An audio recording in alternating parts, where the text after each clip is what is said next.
नमस्कार मित्रांनो, लाडकी बहीण योजनेचे पैसे आता भरपूर महिलांना आलेले आहेत, माझ्या माता भगिनींना आलेले आहेत। परंतु काही माझ्या माता भगिनी अशा आहेत त्यांना अजूनही पैसे आलेले नाही आहेत।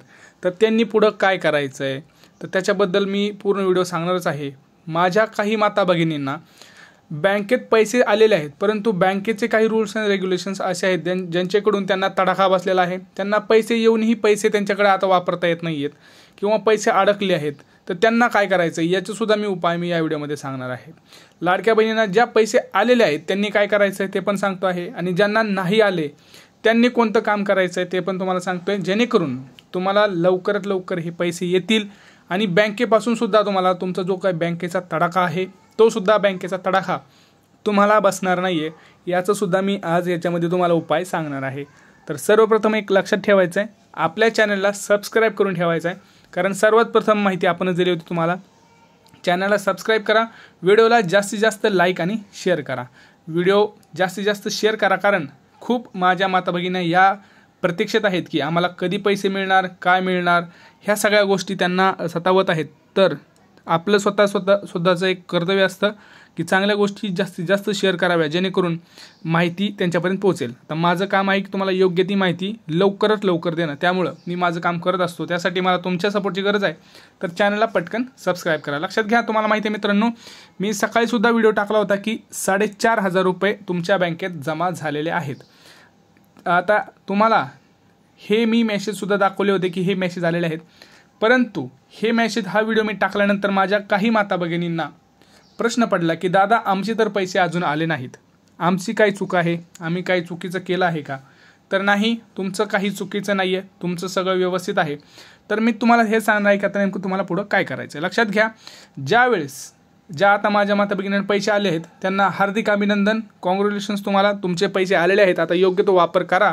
आता लक्षात घ्या, काही माझ्या माता भगिनींना ज्यांना पैसे आलेले आहेत त्यांच्या मोबाईलवरती त्यांना एक मेसेज येतो, तो मेसेज कोणता आहे तुम्हाला मी आता दाखवला, अशा प्रकारचा एक मेसेज तुमच्या अकाउंटवरती पैसे जमा झाल्यावरती येतो। हा जर मेसेज आला नाही तर लक्षात घ्या तुमच्या अकाउंटवर अजून पैसे आलेले नाहीत असंही आपण म्हणता येईल। आता लक्षात घ्यायचं आहे, त्याच्यामध्ये एक त्रुटी होऊ शकते। जर तुमच्या बँक अकाउंटला तुमचा जो मोबाईल नंबर लिंक आहे तो वेगळा असेल आणि तुम्ही जो वापरताय तो मोबाईल नंबर वेगळा असेल तर तुम्हाला तुमच्या अकाउंटवर पैसे आलेले हे समजणार नाहीये। त्यासाठी तुम्हाला काय करायचं लक्षात घ्यायचं आहे, मी पुढे तर उपाय सांगणार आहे की तुम्हाला बँकेत पैसे नाही आले तर काय करायचे ते तुम्ही थोडं वाट बघा, पण त्याच्या अगोदर मी तुम्हाला काही इन्स्ट्रक्शन्स देतोय, काही सूचना देतोय, त्यासुद्धा तुम्ही पालन करायच्या। जर तुम्हाला चेक करायचं असेल की काय करायचं, तुम्हाला काय करायचं आहे, ॲप्लिकेशनवरती जायचं आहे, ऑनलाईन ॲप्लिकेशनवरती जायचं आहे आणि चेक करायचं आहे तुमचं ट्रान्झॅक्शन्स डिटेल्स, ट्रान्झॅक्शन्स असतात बघा, तुमचा बॅलन्स चेक करा, एन्क्वायरी करा व्यवस्थित। आणि जर तुम्ही म्हणाल की दादा आमच्याकडे ऑनलाईन बँकिंग वगैरे तसलं काही नाही, तर कसं जमा झालेत की नाही पैसे, कसं जमा झाले ते कसं कळेल? तर बँकेत जा मित्रांनो, बँक आज चालू आहे, बँकेत जा, आत्ताच जाऊ शकता तुम्ही आणि लगेच तुम्ही चेक करू शकता, बँकेत जाऊन त्यांना विचारू शकता की आमचे पैसे आलेले आहेत का नाही, असं करू शकता। आता लक्षात घ्या, ज्या माझ्या माता भगिनींना पैसे आलेले नाहीत त्यांनी काय करायचं बाबा, त्यांचं काय दोष आहे? तर लक्षात घ्या, तुमचं जे पैसे आहेत ते येत आहेत, काही महिलांचे पैसे येत आहेत, लक्षात घ्या। आणि काही महिलांना हा व्हिडिओ बघत असताना सुद्धा पैसे येतील, मेसेज पडेल, किंवा हा व्हिडिओ बघितल्यानंतर 1-2 तासात सुद्धा पैसे येऊ शकतात, किंवा ऑलरेडी आलेले सुद्धा असतील। त्यामुळं कोणीही टेन्शन घेऊ नका। ज्या माता भगिनींना अजून पैसे आले नाहीत त्यांच्यासाठी 1-2 महत्त्वाच्या सूचना आहेत, ते म्हणजे आधार लिंकिंग, आधार स्टेटस एकदा चेक करा। कधी तुमचं जर आधार लिंकिंग जर व्यवस्थित नसेल तर आधार सीडिंग स्टेटसमुळं तुमचं खात्यामध्ये पैसे जमा होणार नाही आहेत, लक्षात घ्या। आणि तुमचं जे आधार नंबर, तुमचा जो अकाउंट नंबर सुद्धा जो दिला होता तुम्ही फॉर्म भरताना, तो एकदा चेक करा। अकाउंट नंबर जो तुम्ही दिला होता, IFSC कोड जो दिला होता, नाव जे दिलं होतं ते सगळं व्यवस्थित आहे का ते सुद्धा एकदा चेक करायचं आहे। कारण तुम्ही जर अकाउंट डिटेल्स जर चुकीचे दिले असतील तर मग पैसे येणार नाहीत, कसे येतील आपल्याला, बरोबर आहे ना? जर अकाउंट डिटेल्स चुकीचे असतील तर पैसे येणार नाही आहेत, तर ते एकदा व्हेरीफाय करा। दुसरं म्हणजे आधार सीडिंग व्हेरीफाय करा, ह्या 2 गोष्टी करा। तिसरं म्हणजे DBT एनेबल आहे का हे सुद्धा एकदा चेक करून या, कारण DBT जर एनेबल असेल तर पैसे येणार नाही आहेत, लक्षात घ्यायचं आहे। DBT सुद्धा चेक करायचं आहे। आता पुढे म्हणाल तुम्ही सगळं झालं, आता काय? आता ज्या महिलांचं झालं नाही त्यांनी काय करायचं, पोस्टामध्ये जायचं आहे। पोस्टामध्ये तुम्हाला ह्या सगळ्या गोष्टी 1 ते 2 दिवसामध्ये ह्या सगळ्या आधार लिंकिंग, सीडिंग ह्या सगळ्या गोष्टी करून मिळतील। आणि पोस्ट ऑफिसमध्ये सुद्धा तुम्हाला जर पैसे पाहिजे असेल तर तुम्ही सुद्धा घेऊ शकता, लक्षात घ्या. आता याच्यामध्ये काही कमेंट्स आहेत, काही क्वेश्चन्स आहेत, तर ते सुद्धा मी तुम्हाला सांगणार आहे. तर ते म्हणजे लक्षात घ्या.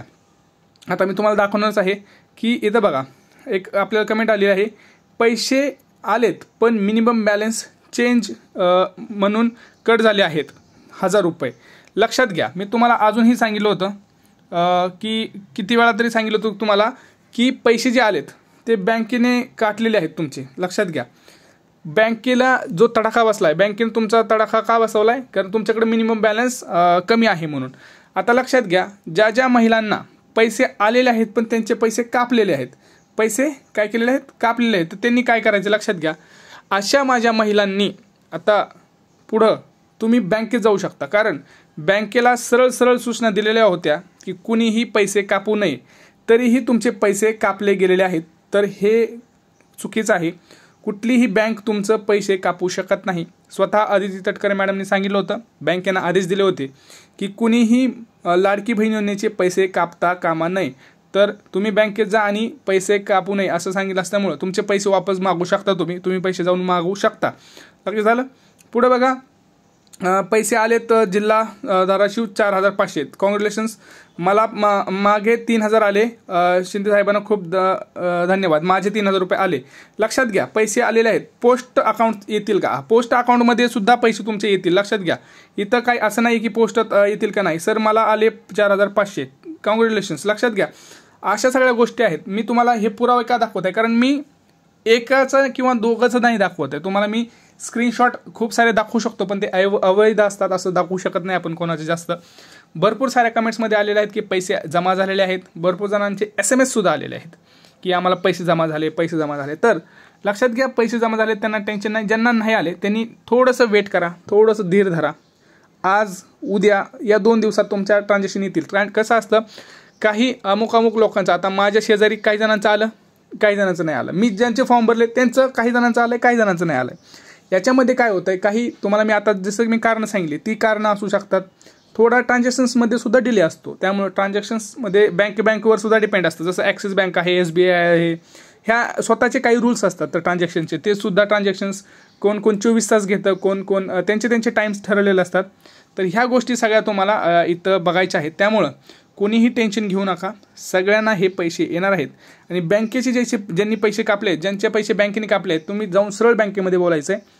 कोणीही आमचा 1 रुपया कापू शकत नाही. आम्हाला लाडकी बहीण योजनेचे पैसे आलेले आहेत ते तुम्ही कापू शकत नाही. बाकी तुम्ही परत आम्हाला लावू शकता तुमचे जे काही रूल्स आणि रेग्युलेशननुसार. तुम्ही आम्हाला दुसरे काही पण असू द्या तुमचं की ह्याचं मिनिमम बॅलन्स नाही, ह्याच्यामुळे कापले, ते तुम्ही परत कापा. पण ह्या योजनेचे पैसे तुम्ही कापू शकत नाही असं तुम्हाला बोलायचं आहे. बोललं तरच होईल, नाहीतर होणार नाही आहे.